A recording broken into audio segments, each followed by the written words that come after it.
Jesucristo, el Verbo viviente, es el único medio de salvación.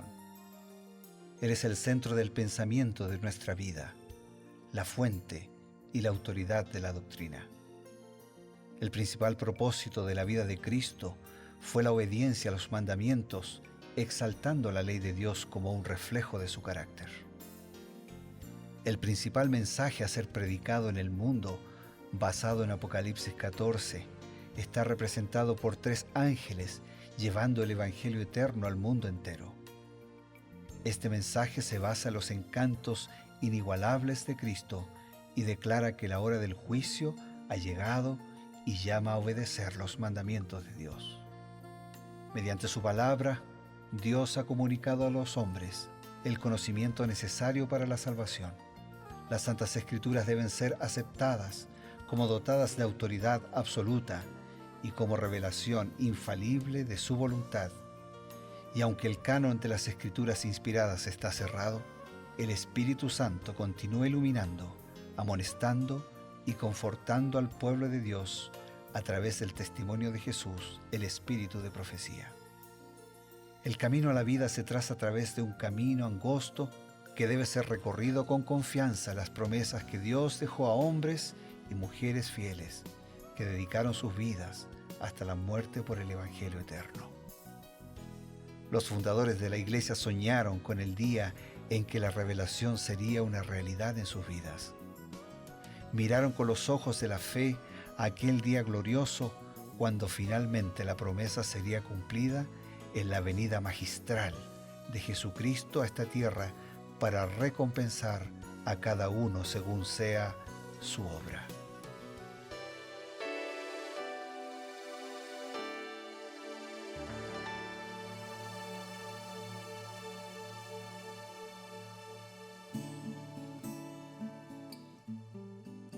Qué alegría encontrarnos nuevamente aquí en su canal, en su red, en la señal de la Nuevo Tiempo. Esto es Creed en sus profetas. Tenemos, amigos, la importante tarea de consultar a Dios por medio de la palabra, por medio del espíritu de profecía, y lo hacemos con alegría. Y al momento de saludarlos y decirles bienvenido, también compartimos este gozo con el pastor Bruno Razo. Gracias, Pastor Eber, y sí, lo hacemos no solo con alegría, sino también con compromiso, ¿no? Con mucha gratitud a Dios y a tantos hermanos y amigos que diariamente nos convocamos para reflexionar, para profundizar y para fortalecernos en el mensaje de la palabra. Hoy dedicamos estos minutos a 1 de Samuel, capítulo 13. Este capítulo podríamos llamarlo el comienzo de la caída de Saúl. Muy temprano. Hacía poco que había sido ungido como rey y Samuel le dio específicas instrucciones. Mira, dentro de poco vas a tener que atacar allí a los filisteos en Gilgal, porque debemos ir recuperando las tierras que los filisteos han estado quitándonos. Pero antes, tú tienes que esperarme. Yo voy a demorar 7 días, le dijo el profeta Samuel, y antes de comenzar la batalla tenemos que ofrecer un holocausto a Dios, pidiendo su misericordia, pidiendo su compañía, su favor. Llegó el momento, Saúl estaba allí, las tropas estaban reunidas, y pasó 1 día, 2 días, 3 días, 4 días. Llegó el día 7 y el profeta Samuel no apareció. Probablemente era muy temprano cuando Saúl dice, bueno, aquí tengo que hacer algo. Llegó el día 7 y Samuel no aparece. Y se recuerda, tengo que ofrecer holocaustos, es lo que me había indicado. Pero él no era la persona indicada para ofrecerlo porque él no era un líder religioso, era un líder político, era un líder militar, era el gobernante. Era el gobierno y no era la iglesia. Exactamente. Y él usurpa una función. Antes que llegara Samuel, prepara un holocausto y lo ofrece como si él fuera el ministro religioso. Cuando estaba terminando de hacerlo, aparece Samuel. Y le dice algo muy fuerte, locamente has hecho. Temerariamente, ¿no? Sí. ¿Cuán grave era el error de Saúl a los ojos de Dios? Bien, gracias por esa introducción, ese contexto tan bien ubicado de tu parte. Yo voy a leer ahora una declaración de Patriarcas y Profetas, página 608, que dice así: si en esta hora de prueba Saúl hubiera demostrado alguna consideración por los requerimientos divinos, el Señor podría haber realizado su voluntad por medio de él. Al fracasar, entonces demostró que no era apto para desempeñar el cargo de vicegerente de Dios ante su pueblo. Si Dios era el gerente, él era el vice, pero él usurpó una función que Dios no le dio. O sea, tuvo todo, ¿no?, para honrar, para glorificar a Dios, para exaltar a Dios delante del pueblo, pero no fue eso lo que hizo. Más bien descarriaría a Israel. Su voluntad y no la voluntad de Dios sería el poder dominador. Si Saúl hubiera sido fiel, su reino se habría afirmado para siempre. Pero en vista de que había fracasado, el propósito de Dios debía ser alcanzado por medio de otro. El gobierno de Israel debía ser confiado a quien gobernara al pueblo de acuerdo con la voluntad del cielo. Es muy simple porque hubo momentos en la historia de Israel que el gobernante y el líder religioso era lo mismo, ¿no? Era una teocracia, el gobierno de Dios. Claro, Pero hubo momentos que estaba separado, iglesia de Estado. claro. Entonces, aquí el gobernante del Estado, que también era colocado por Dios, temeroso de Dios, que también debería haber ensalzado a Dios en su función administrativa, Claro. resulta que él ocupa el lugar que tendría que haber ocupado el sacerdote, el ministro religioso. Entonces no está haciendo la voluntad de Dios, está haciendo la voluntad propia. Estaba demostrando que él iba a gobernar de acuerdo a su parecer. Y Dios necesitaba a alguien que gobernara de acuerdo al parecer de él. Porque el parecer de él es poderoso, es eterno, Dios tiene otra visión. Una visión completa. Nuestra visión es limitada, débil, frágil.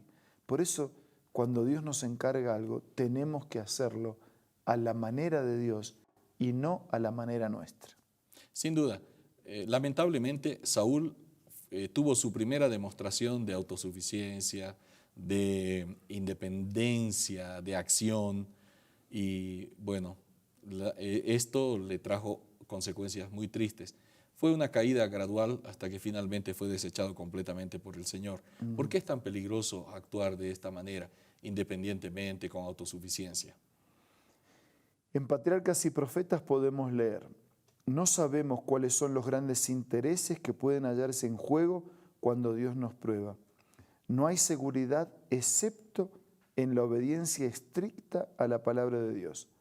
Todas sus promesas se han hecho bajo una condición de fe y de obediencia, y el no cumplir sus mandamientos impide que se cumplan para nosotros las abundantes provisiones de las Escrituras. No debemos seguir nuestros impulsos, ni depender de los juicios de los hombres. Debemos mirar a la voluntad revelada de Dios y andar de acuerdo con sus mandamientos definitivos. Cualesquiera que sean las circunstancias, Dios se hará cargo de los resultados. O sea, ¿por qué es peligroso actuar independientemente y con autosuficiencia? Por dos razones. Primero, porque desecho al que en verdad es poderoso y es suficiente. Claro. Y segundo, porque nosotros no tenemos ni esa suficiencia ni ese poder. O sea, por eso es peligroso, ¿no? O sea, en lugar de ampararnos en las promesas, en el poder todopoderoso de parte del Señor, nos creemos los todopoderosos y mal intentamos ocupar el lugar de Dios. Por eso es peligroso y por eso es un desastre el resultado.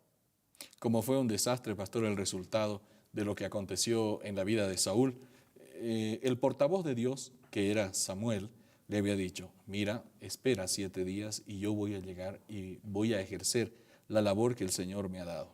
Él era el líder religioso, reconocido, plenamente reconocido. Durante su niñez, Dios dio muestras de que Samuel era el hombre indicado para esa tarea.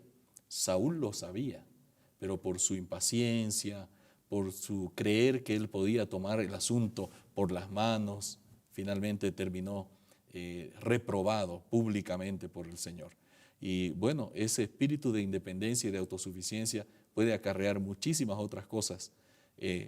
Dice que la voluntad revelada de Dios debería ser lo primero para nosotros, que deberíamos andar de acuerdo con sus mandamientos bien definidos. Dice, estricta obediencia a su palabra. Un par de ejemplos para intentar entenderlo mejor. Si tenemos que construir un edificio, ¿no? Claro. Grande, 20, 30, 40 pisos, lo que sea. Nosotros vamos a recurrir a ingenieros, vamos a recurrir a arquitectos, vamos a recurrir a constructores y después también vamos a recurrir a electricistas y pintores. O sea, en esas cosas nosotros sentimos que dependemos de alguien, ¿no? Claro. Le confiamos la construcción de un edificio a alguien que tiene título, que es profesional, que tiene experiencia y que ha dado evidencias de que sabe hacer edificios. Ahora, ¿por qué nosotros no le confiamos nuestra vida al que es poderoso, al que es ingeniero, al que es arquitecto, al que construye y al que ha dado evidencias en su existencia y en su amor que sabe construir edificios? Claro. ¿Sí? Pero nosotros en algunas cosas aceptamos que dependo del otro, ¿no? Ahora, pareciera que si en lo religioso tengo que reconocer que dependo de Dios, pareciera que se me viene el mundo abajo, que no soy nadie, quiero ser alguien, por querer ser alguien termino siendo nadie. Qué triste, la verdad, amigos, qué interesante, ¿no? A veces queremos ser alguien y quebrantamos los mandamientos de Dios y terminamos siendo nadie. Pensando en esto, queremos darles unos minutos y un consejo importante para todos nosotros. Enseguida volvemos. Hola, ¿qué tal? ¿Me acompañas a leer otra cita de los escritos de Elena White?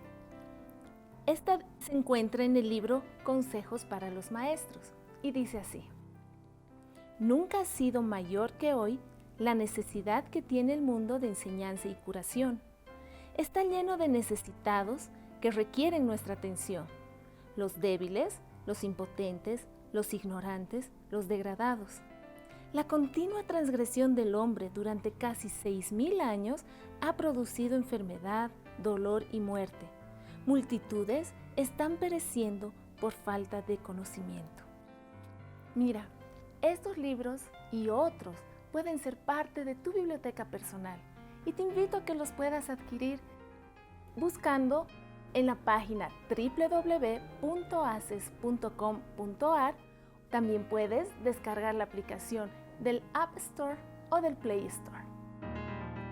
Tenemos el momento oportuno, preciso, para presentar una invitación más para todos nosotros y pedir la bendición del Creador. Yo pienso en dos cortas declaraciones de la Biblia. Una dice que todo lo podemos en Cristo que nos fortalece. Y la otra dice, separados de mí, nada podréis hacer. Así de simple. Con Cristo todo es posible. Sin Él nada es posible. Usted y yo elegimos. Elijamos bien. Ahora vamos a orar. Señor, gracias porque con Cristo todo es posible. Y gracias porque nos enseñas, nos adviertes que sin ti nada podemos hacer. Por eso ahora todos juntos elegimos vivir la vida escondidos en Jesús, en seguir fielmente la orientación de tu palabra, amarte, obedecerte. Bendice a todos nuestros amigos y danos a todos el valor, el coraje, la decisión, la sabiduría de vivir en armonía con tu palabra. Lo pedimos, lo agradecemos en el nombre de Jesús. Amén. Amén. Gracias, amigos, por acompañarnos como cada día. Nuestro encuentro está marcado para el día de mañana, a esta misma hora, en este mismo canal, esta misma señal de radio y también de internet. Nos encontramos en Creed en sus Profetas. Hasta entonces.